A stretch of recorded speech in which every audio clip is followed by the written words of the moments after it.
ओम शांति 25 फरवरी 2024। आज की अव्यक्त बाप दादा के मुरली के रिवाइज कोर्स 30 मार्च 1998। सर्व प्राप्तियों की स्मृति इमर्ज कर अचल स्थिति का अनुभव करो और जीवन मुक्त बनो। आज भाग्य विधाता बाप अपने विश्व में सर्वश्रेष्ठ भाग्यवान बच्चों को देख रहे हैं। हर बच्चे के भाग्य की महिमा स्वयं भगवान गा रहे हैं। बाप की महिमा तो आत्माएं गाती है, लेकिन आप बच्चों की महिमा स्वयं बाप करते हैं। ऐसे कभी सपन में भी सोचा कि हमारा इतना श्रेष्ठ भाग्य बना हुआ है, लेकिन बना हुआ था बन गया। दुनिया के लोग कहते हैं भगवान ने हमको रचा, लेकिन ना भगवान का पता है ना रचना का पता है। आप हर एक भाग्यवान बच्चा अनुभव और फख्र से कहते हो कि हम शिववंशी ब्रह्मा कुमार ब्रह्मा कुमारियाँ हैं। हमको मालूम है कि हमें बाप दादा ने कैसे रचा। चाहे छोटा बच्चा है, चाहे बुजुर्ग पांडव है, शक्तियाँ है, किसी से भी पूछेंगे आपका बाप कौन है तो क्या कहेंगे? फलक से कहेंगे ना कि हमको शिव बाप ने ब्रह्मा बाप द्वारा रचा, इसलिए हम भगवान के बच्चे हैं। भगवान से डायरेक्ट मिलते हैं। ना सिर्फ परमात्मा व भगवान हमारा बाप है, लेकिन वह बाप भी है, शिक्षक भी है और सद्गुरु भी है। सबको ये नशा है। ताली बजाई, एक हाथ की ताली बजाना। अभी ये भी एक्सरसाइज बुजुर्गों का सिखानी पड़ेगी। बच्चों को खुश देख बाप दादा भी खुशी में झूलते हैं और सदा कहते वाह मेरे हर एक श्रेष्ठ भाग्यवान विशेष आत्माएं। बाप के रूप में परमात्म पालना का अनुभव कर रहे हो। ये परमात्म पालना सारे कल्प में सिर्फ इस ब्राह्मण जन्म में आप बच्चों को प्राप्त होती है। जिस परमात्म पालना में आत्मा को सर्व प्राप्ति स्वरूप का अनुभव होता है। परमात्म प्यार सर्व संबंधों का अनुभव कराता है। परमात्म प्यार अपने देह भान को भी भुला देता, साथ साथ अनेक स्वार्थ के प्यार को भी भुला देता है। ऐसे परमात्म प्यार परमात्म पालना के अंदर पलने वाली भाग्यवान आत्माएं हो। कितना आप आत्माओं का भाग्य है जो स्वयं बाप अपने वतन को छोड़ आप गॉडली स्टूडेंट्स को पढ़ाने आते हैं। ऐसा कोई टीचर देखा जो रोज सवेरे सवेरे दूर देश से पढ़ाने के लिए आवे? ऐसा टीचर कभी देखा? लेकिन आप बच्चों के लिए रोज बाप शिक्षक बन आपके पास पढ़ाने आते हैं और कितना सहज पढ़ाते हैं। 2 शब्दों की पढ़ाई है, आप और बाप। इन्हीं 2 शब्दों के चक्कर कहो, ड्रामा कहो, कल्पवृक्ष कहो, सारी नॉलेज समाई हुई है। और पढ़ाई में तो कितना दिमाग पर बोझ पड़ता है, और बाप की पढ़ाई से दिमाग हल्का बन जाता है। हल्के की निशानी है ऊंचा उड़ना। हल्की चीज सतह ही ऊंची होती है।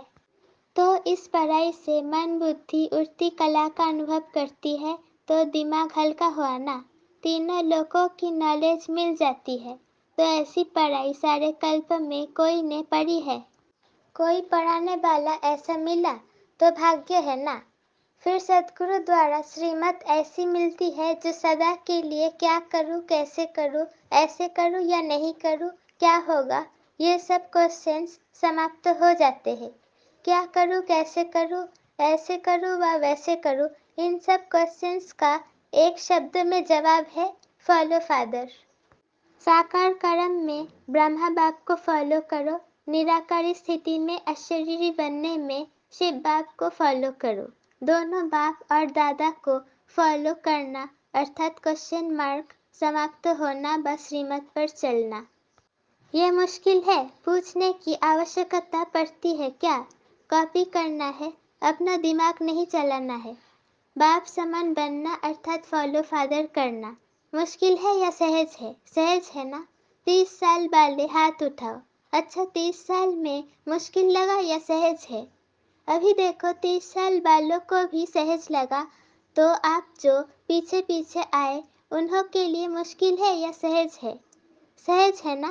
गर्मी के कारण सभी के हाथों में रंग बिरंगी पंखे हैं जो हिला रहे हैं।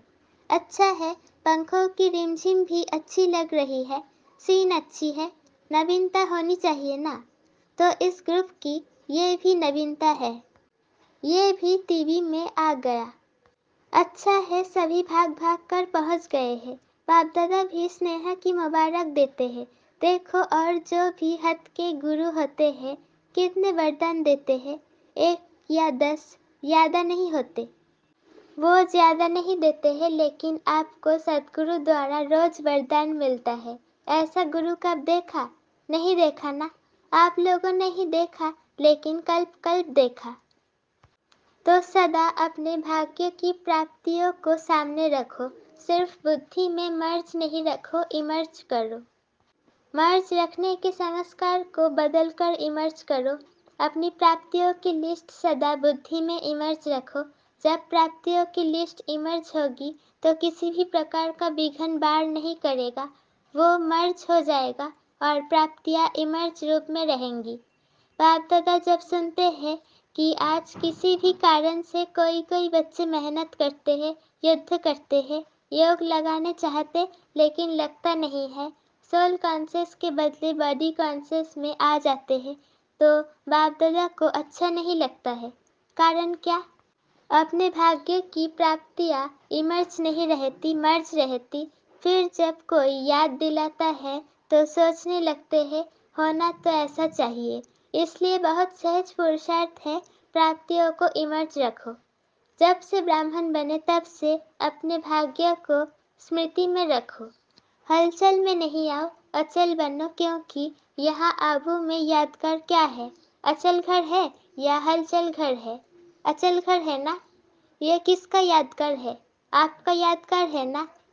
तो जब भी कोई सूक्ष्म पुरुषार्थ का मार्ग मुश्किल लगे, बुद्धि ज्यादा हलचल में हो, तो अपने यादगार को स्मृति में लाओ। कई बार बच्चे ज्ञान की पॉइंट बोलते भी है कि मैं आत्मा हूँ, ड्रामा है, ये तो विघन है, ये तो साइड सीन है, बोलते भी रहते लेकिन हिलते भी रहते, हिलते हिलते बोलते रहते। जब ऐसी बुद्धि बन जाए तो अचल नहीं हो सके, तो मधुबन का अचल घर याद रखो। ये तो स्थूल चीज है ना, सूक्ष्म तो नहीं है, आंखों से देखने की चीज है। मेरा यादगार अचल घर है, हलचल घर नहीं है, क्योंकि बाप दादा इस वर्ष को सर्व बच्चों के प्रति मुक्ति वर्ष मनाना चाहते हैं। ऐसा नहीं हो हाथ उठ पाए तो कोई का उठे, कोई का नहीं उठे, नहीं। सभी खुशी खुशी से हाथ की ताली बजाबे, सभी बजाने लगे। चलो अभी बजा दी तो ठीक है, लेकिन ऐसे ही बाप दादा इस वर्ष के समाप्ति में इतनी जोर से ताली बजाते देखे। अभी तो बजाई अच्छा है, लेकिन तब भी बजाना, बजाएंगे। देखो हाथ की ताली बजा के तो खुश कर दिया, लेकिन बाप दादा नए वर्ष में जो अपना 18 जनवरी विशेष ब्रह्मा बाप के शरीर से मुक्त होने का दिन है, तो 18 जनवरी में बाप दादा फिर हाथ उठवाएगा कि मुक्ति वर्ष मनाया, यह सिर्फ सोचा। मनाना है, सोचते तो नहीं रह गए। स्वरूप में लाया, बस सोचते सोचते लास्ट में भी सोचते रहेंगे। ये रिजल्ट बाप दादा देखने चाहते हैं, दिखाएंगे। अच्छा याद रहेगा ना। प्राप्तियों को सामने रखो, बाप की याद के साथ बाप ने जो दिया वो भी इमर्ज करो, क्या बनाया और क्या मिला। बाप दादा इस वर्ष के बाद हर बच्चे को जीवन मुक्त स्थिति में देखेंगे। भविष्य में जीवन मुक्त होंगे, लेकिन संस्कार जीवन मुक्त के अभी से ही इमर्ज करने हैं। और निरंतर कर्मयोगी, निरंतर सहज योगी, निरंतर मुक्त आत्मा के संस्कार अभी से अनुभव में लाओ। क्यों? बाप दादा ने पहले भी इशारा दिया है कि समय का परिवर्तन आप विश्व परिवर्तक आत्माओं के लिए इंतजार कर रहा है। प्रकृति आप प्रकृतिपति आत्माओं का विजय का हार लेके आह्वान कर रही है। समय विजय का घंटा बजाने के लिए आप भविष्य राज अधिकारी आत्माओं को देख रहे हैं कि कब घंटा बजाए। भक्त आत्माएं वो दिन सदा याद कर रही है कि कब हमारे पूज्य देव आत्माएं हमारे ऊपर प्रसन्न हो हमें मुक्ति का वरदान देंगी। दुखी आत्माएं पुकार रही है कि कब दुख हरता सुख करता आत्माएं प्रत्यक्ष होंगी। इसलिए ये सब आपके लिए इंतजार बा आह्वान कर रहे हैं। इसलिए हे रहमदिल विश्व कल्याणकारी आत्माएं, अभी इन्हों के इंतजार को समाप्त करो। आपके लिए सब रुके हैं। आप सब मुक्त हो जाओ तो सर्व आत्माएं प्रकृति भक्त मुक्त हो जाएंगे। तो मुक्त बनो, मुक्ति का वरदान देने वाले मास्टर दाता बनो। अभी विश्व परिवर्तन की जिम्मेदारी के ताजधारी आत्माएं बनो। जिम्मेदार होना, बाप के साथ मददगार हो। क्या आपको रहम नहीं आता? दिल में दुख के बिलाप महसूस नहीं होते? हे विश्व परिवर्तक आत्माएं, अभी अपने जिम्मेदारी की ताजपोशी मनाओ।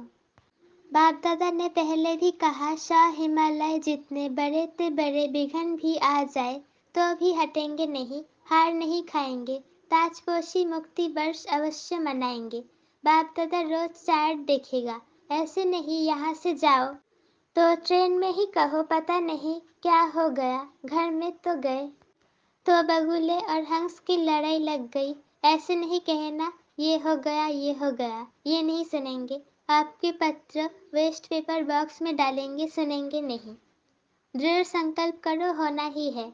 जहाँ दृढ़ता है वहाँ सफलता नहीं हो असंभव है। तो सभी दृढ़ संकल्प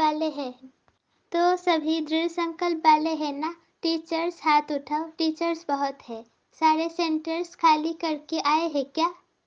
देखो एक खुशखबरी सुनाते हैं। बाप दादा ने अभी देखा है, सुना है कि सर्व मधुवन वालों ने अपने परिवर्तन का लक्ष्य बहुत अच्छा रखा है। लक्षण तो देखेंगे लेकिन लक्ष्य बहुत अच्छा रखा है। अपने में अंतर जो आया है वो भी लिखा है। लेकिन बाप दादा को खुशी है, अंतर आना शुरू हुआ, आगे होता रहेगा। लेकिन सभी ने अपने दृढ़ संकल्प का उमंग उत्साह अच्छा दिखाया है। अभी कागज में है लेकिन कागज में भी पहला कदम तो है। तो बाप दादा को खुशी हुई क्यों? सारे वर्ल्ड के लिए है अर्जुन मधुवन निवासी है। निमित्त मधुवन निवासी है। सेकंड नंबर देश विदेश की निमित्त सेवाधारी टीचर्स है और सर्व सहयोगी साथी सारा परिवार ब्राह्मण आत्माएं है। तो मधुवन का नक्शा बाप दादा देखेंगे कि बिल्कुल बदला हुआ दिखाई दे। मधुवन वाले तो कम आए होंगे, कईयों ने तो लिखा ही नहीं है। आगे बैठने वालों ने कम लिखा है, बहुत बिजी रहे हैं। लेकिन जब काम मिलता है तो लिखने में भी मार्क्स जमा होती है। अगर नहीं लिखा तो मार्क्स एक्स्ट्रा कम हो गई, नुकसान कर दिया। जो अभी डायरेक्शन मिलते हैं डायरेक्ट बाप द्वारा मिलते हैं, चाहे निमित्त आत्माएं दादियों द्वारा मिलते हैं, उसको रिगार्ड देना अति आवश्यक है। उसमें ना बहाना देना, ना अलबेलापन करना। आगे के लिए बाप दादा बता देता है कि मार्क्स जमा नहीं हुई, इसलिए इसको महत्व देना, अर्थात महान बनना। हल्की बात नहीं करो। बच्चे बड़े चतुर हैं, कहेंगे बाप दादा तो जानते ही है। जानते तो है लेकिन कहा क्यों? जानते हुए कहा ना। तो ऐसे छुड़ाना नहीं चाहिए। बहुत ऐसे कार्य हैं छोटे छोटे जिसको हाजिर करने में एक्स्ट्रा मार्क्स जमा होती है। कई ऐसे स्टूडेंट्स हैं जो किसी भी पास्ट के संस्कार के बस बहुत अच्छे उमंग उत्साह में बढ़ते हैं, लेकिन कोई ना कोई सुनहरी धागा, बहुत महीन धागा उनको आगे बढ़ने नहीं देता।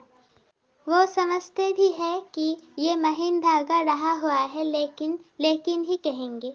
लेकिन ऐसे भी पुरुषार्थी है जो छोटी छोटी कॉमन बातों में हाँ जी करने से मार्क्स ले लेते हैं, और हो सकता है कि वो थोड़ी थोड़ी मार्क्स इकट्ठी होते हुए वो आगे भी निकल सकते हैं। ऐसे भी बाप दादा के पास एग्जाम्पल के रूप में है। इसलिए सहज तरीका है, छोटी छोटी हाजी करने में मार्क्स जमा करते जाओ। कट नहीं करो, जमा करो। बाकी बाप दादा ने देखा मेजॉरिटी ने अपना उमंग उत्साह अच्छा दिखाया है, इसलिए दृढ़ संकल्प के लिए विशेष उन मधुवन निवासी बच्चों को बाप दादा हाजी करने की मुबारक देते हैं। याद प्यार भी दे रहे हैं, लाख लाख गुना याद प्यार दे रहे हैं। क्यों? मधुवन है बाप दादा के स्वरूप को प्रत्यक्ष करने का शीश महल। तो एक बात की तो खुशी है, अभी कागज में आया हुआ कर्म में लाना ही है, ठीक है ना? अच्छा, मुबारक हो। अभी अगर आप सभी को अचानक डायरेक्शन मिले कि अभी अभी अशरीरी बन जाओ तो बन सकते हो कि हलचल होगी। क्यों? लास्ट समय का यही अभ्यास पास विथ ऑनर बनाएगा। तो अभी बाप दादा भी कहते हैं 1 सेकेंड में सब बातों को किनारे कर अशरीरी भव। ड्रिल। अच्छा, चारों ओर के अति श्रेष्ठ भाग्यवान परमात्म पालना के अधिकारी आत्माएं, परमात्म पराई के अधिकारी, परमात्मा सद्गुरु के वरदानों के अधिकारी, सदा दृढ़ता द्वारा सफलता के अधिकारी, सदा अखंड योगी, अचल योगी, सदा विश्व परिवर्तन की जिम्मेदारी के ताजधारी, सदा सर्व प्राप्तियों को इमर्ज रूप में अनुभव करने वाले ऐसे विशेष आत्माओं को बाप दादा का याद प्यार और नमस्ते। अभी मुक्त वर्ष में नंबर 1 मधुबन निवासी, ठीक है? हो सकता है या मुश्किल है? हाँ जी। फिर तो बाप दादा मधुबन वालों को भी गोल्डन बैच देगा। मधुबन वालों को बैच देना है और सभी को दिया है। मधुबन वालों को मुक्त वर्ष की प्राइस देंगे। अच्छा, बैच देंगे आपको। अच्छा, वरदान ब्राह्मण जीवन में एक बाप को अपना संसार बनाने वाले सत्य और सहज योगी भव। ब्राह्मण जीवन में सभी बच्चों का वायदा है एक बाप दूसरा न कोई। जब संसार ही बाप है, दूसरा कोई है ही नहीं, तो सत्य और सहज योगी स्थिति सदा रहेगी। अगर दूसरा कोई है तो मेहनत करनी पड़ती है, यहाँ बुद्धि ना जाए वहाँ जाए। लेकिन एक बाप ही सब कुछ है तो बुद्धि कहाँ जा नहीं सकती। ऐसे सहज योगी सहज स्वराज्य अधिकारी बन जाते हैं।